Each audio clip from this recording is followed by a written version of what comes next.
Nag-join ako sa company to October 2005. And then, success story siguro ng sarili ko dito. Kala ko hindi mabubuo yung group kasi maraming apprehension yung mga ini-invite namin nung time na yun. And at the same time, marami ring lumabas na ganitong company. So, ang naging puhunan lang talaga, tiyaga, tapos yung tulong na rin ng mga nakaupo sa company. Yun yung tinitingnan namin nung time na yun yung mga may-ari. And nabuo ng unti-unti, lumaki. Hindi ko rin nakalain na 5 months ko lang siyang tatrabahuin kasi biglang dumating yung visa namin na binigyan kami ng taning ng Canadian Embassy na kailangan April 29, 2006 kailangan makalipad kami papuntang Canada. Basically, iniwan ko siya pero naiwan ko siya ng buo siya. At the same time, nakapag-train ako ng mga leaders ko eh.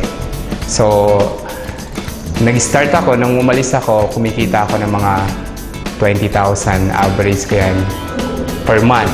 Nung nasa Canada na ako, so nakaka 1 year na rin ako sa Canada. May time na palaki ng palaki, hindi ko na talaga makontrol. Hanggang sa maging average ko, nag-average ako ngayon 100,000. Ito yung one classic example nga na sinasabi ko nga sa grupo na money works for me.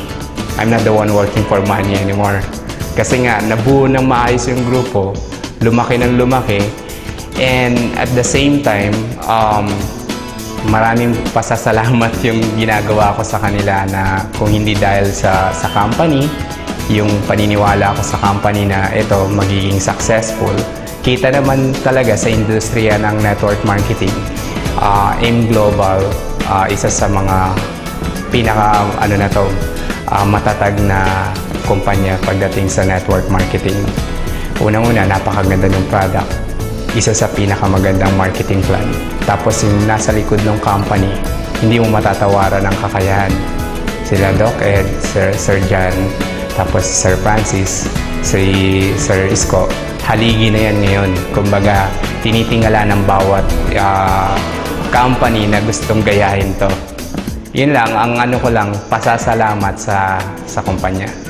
So, success story, hindi ko na mapipigilan ang income ko dito kahit anong mangyari.